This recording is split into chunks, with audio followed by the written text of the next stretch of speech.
Tayo'y nabubuhay na may sariling guhit ng kapalaran.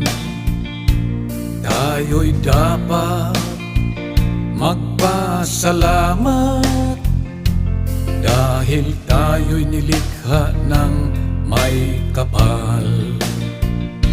Sa iba, huwag kang umasa, magtiwala ka sa iyong kakayahan,